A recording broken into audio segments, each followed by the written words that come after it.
आप सभी आदरणीय दर्शक बंधुओं को मेरा सादर नमस्कार। जो हमारे प्रियजन वास्तविक सत्यता से अवगत होना चाहते हैं, यह वीडियो उनके लिए ही बनाई गई है। कर्मकांड धर्म एवं परंपरा के बंधन में इस तरह बंध चुके हैं कि इन सब से हटकर कुछ सोचने एवं सीखने के लिए कुछ बचता ही नहीं है, ऐसा हम सभी को लगता है। सोने के पहले हमारा मन शांत होना बेहद ज़रूरी है, तभी हम सो पाते हैं और आंखें खुली होने पर हमें नींद नहीं आ सकती। इसके लिए हमें आंखें बंद करने की आवश्यकता होती है। भूख लगी हो तो भोजन हमें ही करना पड़ता है, चाहे तो कोई दूसरा हमें खिला सकता है, परंतु भूख तभी मिटेगी जब भोजन हमारे पेट में होगा। और ब्राह्मणवादी कर्मकांड इसके विपरीत बात कहता है। यह समझने वाली बात है। दान धर्म करो, पुण्य कमाओ, इससे ब्राह्मणों को रोजगार चलता है और बिना मूर्ख बनाए, किसी प्रकार का डर दिखाए बिना हम अपनी मेहनत की कमाई किसी को नहीं देते। जिसके बारे में हम नहीं जानते, बस उसी का डर बैठाकर यह सारे काम होते हैं। अपने एवं समाज में जागरूकता लाने के लिए अपना सहयोग दें। लाइक करें, शेयर करें, कमेंट करें और सब्सक्राइब अवश्य ही करें। भारतीय इतिहास में श्रमण परंपरा क्या है?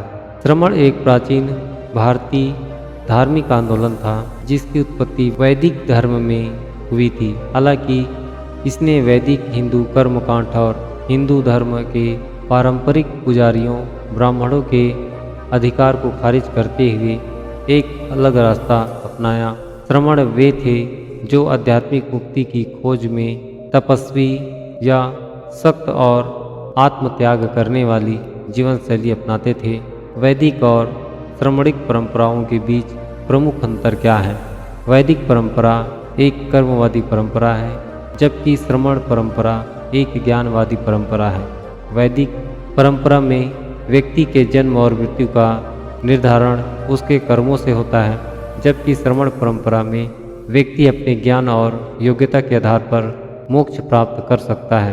अर्थात जब तक हम स्वयं ज्ञान प्राप्त कर इसका प्रयोग करके स्वयं अनुभव नहीं करेंगे, तब तक हमें कैसे पता चलेगा कि सुख और दुख में क्या अंतर है और परिश्रम के पश्चात हमें कैसा अनुभव होता है। ब्राह्मण धर्म मानता है कि ब्रह्म और ब्रह्मांड को जानना आवश्यक है, तभी ब्रह्मलीन होने का मार्ग खुलता है। श्रमण वह जो श्रम द्वारा मोक्ष प्राप्ति के मार्ग को मानता हो और जिसके लिए व्यक्ति के जीवन में ईश्वर की नहीं श्रम की आवश्यकता है। बिना परिश्रम के कुछ भी हासिल नहीं होता। यह बातें हम सभी जानते हैं, तो हम मोक्ष प्राप्ति के लिए हम ब्राह्मणों के ऐसे मूर्खतापूर्ण विचारों को क्यों मानते हैं? परमपिता परमेश्वर ने हमें सोचने समझने की क्षमता से परिपूर्ण क्यों बनाया, ताकि अपना मार्ग हम स्वयं चुन सकें। और यह बातें पूर्ण रूप से सत्य भी हैं, जिसके बारे में हम नहीं जानते और उस कार्य को हमें करना पड़ता है, तो हमें किसी योग्य व्यक्ति से सीखते हैं। जैसे बचपन में हमें कुछ भी पढ़ना लिखना नहीं आता है, परंतु एक एक अक्षर करके पहले देखते हैं, फिर सुनते हैं, फिर लिखते हैं और फिर बोलते हैं। इस क्रम में बदलाव संभव है, परंतु सभी बच्चे ऐसा ही करते हैं। तब जाकर हम कुछ सीख पाते हैं। अर्थात बार बार के अभ्यास से यह हमारे दिमाग में स्थिर हो जाता है और हम पढ़ने लिखने में योग्य बनते हैं। ठीक इसी प्रकार ब्राह्मणवादी कर्मकांड दान धर्म की कल्पना एवं उसके द्वारा होने वाले लाभ को दूसरे के द्वारा सुनते हैं, पर इसे कभी स्वयं अनुभव करके नहीं देखते। तो हमें कैसे पता चलेगा कि जो हम कर्मकांड कर रहे हैं वह वास्तव में उस उद्देश्य की पूर्ति करता है या नहीं? अधिकांश व्यक्ति जो आँखों से देखते हैं उसी पर विश्वास करते हैं, परंतु जो हम दान करते हैं वह सीधे तौर पर किसी ब्राह्मण के हाथों में चला जाता है और ब्राह्मण उसका उपयोग करते हैं अपनी निजी स्वार्थ के लिए। यह हम अपनी आँखों से देखते हैं, परंतु उसमें हमारा क्या लाभ हुआ यह कैसे पता चलेगा? जब हम किसी से सौदा करते हैं तो एक हाथ लेते हैं और दूसरे हाथ में देते हैं, और यह व्यवस्था तो एक तरफा होता है। हम दूसरों की बातों को सुनकर अपनी कमाई का मोटा हिस्सा दूसरों को दान देते हैं, और उसके बदले में हमें क्या मिलता है, यह विचार करने की बात है। यदि हमें किसी को दान देना ही है तो सर्वप्रथम शिक्षा एवं ज्ञान का दान सर्वश्रेष्ठ है। इसके बाद जो व्यक्ति वास्तव में मजबूर एवं गरीब है उसकी हेल्प करके उनकी दुआएं ले सकते हैं। यदि हम अधिक मोटे हो गए हैं और अपने शरीर को स्वस्थ रखने के लिए किसी दूसरे व्यक्ति को पैसा देकर मेहनत करने के लिए कहते हैं तो वह पैसा लेकर मेहनत तो करता है परंतु उसका परिणाम हमें नहीं मिलता। जो मेहनत करता है उसी को फल मिलता है। यह बेहद तार्किक बातें हैं। ब्राह्मणों को व्यवसाय चाहिए बिना मेहनत किए, और इससे अच्छा व्यवसाय कोई हो ही नहीं सकता कि लोगों को कल्पनाओं की दुनिया में उलझाए रखो और अपने गलती एवं पापों का डर दिखाकर इस दुख एवं तकलीफ़ों से बचने के लिए दान धर्म आदि करो। गंगा स्नान करो, किसी तीर्थ स्थल में दर्शन करने जाओ। यह एक विचित्र व्यवस्था है और यह समझने का विषय भी है। यदि हम अपने विश्वास एवं आस्था पर बात करेंगे तो उम्र भर में हमें यह स्पष्ट नहीं हो पाएगा कि हमें क्या करना चाहिए, और यदि इसके विपरीत तर्कपूर्ण विचारों को लेकर चलते हैं तब हमें वास्तविक सत्य का एहसास होगा। हमारा स्वार्थ यह कहता है कि जिसके बारे में हमें कुछ भी नहीं जानते और उसे हमें प्राप्त करना भी है, और यह हमें बिना मेहनत के हमको मिल जाए। इस समस्या का समाधान के लिए ब्राह्मण हमें इस बात का पूर्ण रूप से विश्वास दिलाते हैं कि आपका काम हम कर देंगे और इसके बदले में आप हमें दान दक्षिणा रुपए दे दें। हमारी मुसीबत टल गई ऐसा समझकर हम प्रसन्न होकर दिल खोलकर दान करते हैं। आप सभी के आंख खोलने के लिए एक बात स्पष्ट रूप से कहना चाहूँगा। यदि हमसे जाने अनजाने में हमारी गलती की वजह से किसी का हाथ पैर टूट जाता है तो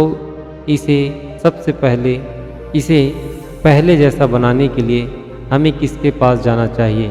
किसी जानकार वैद्य या डॉक्टर के पास, या फिर किसी काल्पनिक रचना करने वाले ब्राह्मण के पास? हमें किसके पास जाना चाहिए? यह प्रश्न आपके लिए है। कमेंट करके अवश्य बताएं। इसी प्रकार हम अपने कर्मों के द्वारा अच्छा या बुरा करते हैं तो इसकी सज़ा हमें ही मिलेगी। किसी जलती हुई आग में हम अपना उंगली रखते हैं तो इसके परिणाम स्वरूप हमारी उंगली जल जाती है। यह वास्तविक सत्य है। लाभ के लिए हमारे जगह लेने के लिए सब लोग तैयार हो जाएंगे, परंतु दंड पाने के लिए क्या कोई हमारे बदले खड़ा हो पाएगा? या हमारे शरीर में किसी प्रकार का रोग है तो क्या पैसे एवं दान दक्षिणा देकर हम उससे छुटकारा पा सकते हैं? या रोग उत्पत्ति के कारण को समझकर उचित खान पान एवं कसरत करने से और उचित दवा के प्रयोग से समस्या का हल हो सकता है? कमेंट करके बताएं।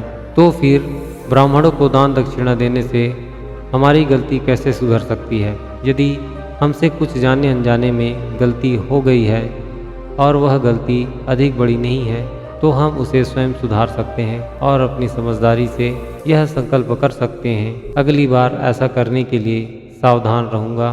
बस इतना सही संकल्प करने के लिए हम ब्राह्मणों को पैसा क्यों दें? अज्ञानता हमारी है जिसके वजह से गलतियां हो रही हैं, तो हम अपनी गलती को सुधार करने के लिए ज्ञान अर्जन की आवश्यकता है, न कि ब्राह्मणों की। और इस सब तथ्यों को समझने के लिए हमारे पास तार्किक बुद्धि भी है, तो हमें इसका समुचित प्रयोग करना चाहिए।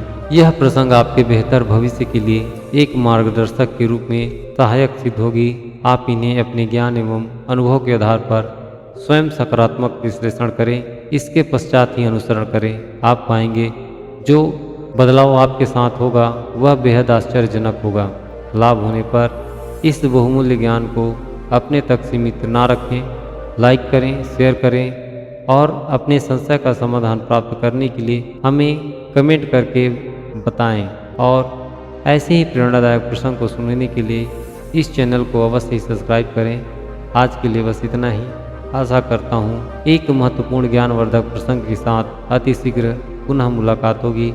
हमारे द्वारा कही गई संपूर्ण प्रसंग को ध्यानपूर्वक सुनने के लिए आप सभी का एक बार फिर से बहुत बहुत धन्यवाद। सच्चिदानंद सोहम सतनाम साहिब परमपिता परमेश्वर आपके एवं पूरे परिवार को सुख शांति प्रदान करें।